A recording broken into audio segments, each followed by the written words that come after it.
প্রতি সপ্তাহে নতুন নতুন ভূতের গল্প দেখতে ভূতের জলসা চ্যানেলটিকে সাবস্ক্রাইব করুন। সেই সাথে বেল আইকন প্রেস করতে ভুলবেন না। বন্ধুরা, আজকের এই কাহিনীটি এমন এক অদ্ভুত লোভের, যা মৃত্যুর পরও একটি শক্তিশালী সত্তাকে শান্তি দেয়নি। গল্পের কেন্দ্রীয় চরিত্র মালিহা, যে তার অফিস জীবনের জন্য সম্প্রতি নতুন একটি ফ্ল্যাটে একা থাকা শুরু করেছে। আর এই ভৌতিক অভিজ্ঞতার সম্মুখীন হয়েছিল সে, যার কেন্দ্রে ছিল তার সবচেয়ে প্রিয় খাবার বিরিয়ানি। আজকের বিশেষ প্রশ্ন, আপনারা কি কখনো এমন অভিজ্ঞতা লাভ করেছেন যে আপনার রান্না করার পর বা প্রিয় খাবার বানানোর পর সেই খাবার দ্রুত কমে গেছে বা নষ্ট হয়ে গেছে? মালিহা ছিল ভোজন রসিক, আর তার সবচেয়ে পছন্দের খাবার ছিল বিরিয়ানি। নতুন ফ্ল্যাটে আসার পর থেকে সে যখনই বিরিয়ানি রান্না করত বা কোনো রেস্টুরেন্ট থেকে কিনে আনত, তখনই একটা অদ্ভুত ব্যাপার ঘটত। বিরিয়ানিটা কেমন যেন জলদি কমে যেত। সে মনে করত হয়তো সে নিজেই বেশি খেয়ে ফেলেছে বা ভুল দেখছে। কিন্তু কয়েকবার এমন হওয়ার পর মালিহা সচেতন হলো।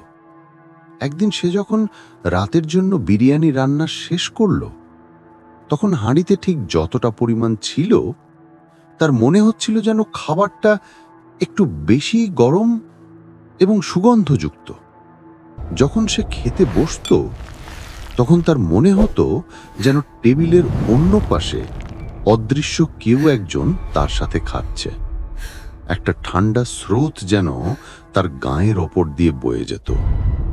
প্রথম দিকে মালিহা মনে করে এটা মনের ভুল, কিন্তু একদিন সে গভীর রাতে রান্নাঘর থেকে একটা খসখসের শব্দ শুনে জেগে উঠল। সাহস করে মালিহা ধীরে ধীরে রান্নাঘরের দিকে এগিয়ে গেল। বাইরে তখন ঘুটঘুটে অন্ধকার, শুধু রাস্তার আলো সামান্য ভেতরে আসছে। ফ্ল্যাটের ডাইনিং টেবিলে তখনও রাতের বিরিয়ানির হাঁড়িটা রাখা। দরজার আড়াল থেকে মালিহা দেখল টেবিলের ওপর হাঁড়ির পাশে একটি কালো ছায়ামূর্তি বসে আছে। সে একটি মানুষের মতো আকার, কিন্তু কোনো স্পষ্ট মুখাবয়ব নেই। মালিহার শরীর জমে গেল। সে দেখল মূর্তিটি ঝুঁকে হাড়ির দিকে তাকিয়ে আছে, আর তার যেখানে চোখ থাকার কথা সেখান থেকে লালচে তরল গড়িয়ে পড়ছে, ঠিক যেন রক্তের মতো। মালিহা এক বিকট চিৎকার করে উঠল, কিন্তু তার কণ্ঠস্বর যেন গলাতেই আটকে গেল। মূর্তিটি কোনো শব্দ করল না, শুধু ধীরে ধীরে হাঁড়ি থেকে মাথা তুলে মালিহার দিকে তাকালো। সঙ্গে সঙ্গে মূর্তিটি আলোর ঝলকানিতে মিলিয়ে গেল। মালিহা জ্ঞান হারালো। পরদিন সকালে মালিহা তার বন্ধুদের কাছে সব ঘটনা খুলে বলল। এক বন্ধু পরামর্শ দিল যে এটা নিশ্চয়ই কোনো লোভী আত্মা বা খারাপ শক্তি। মালিহা বুঝতে পারল সে একা নয়।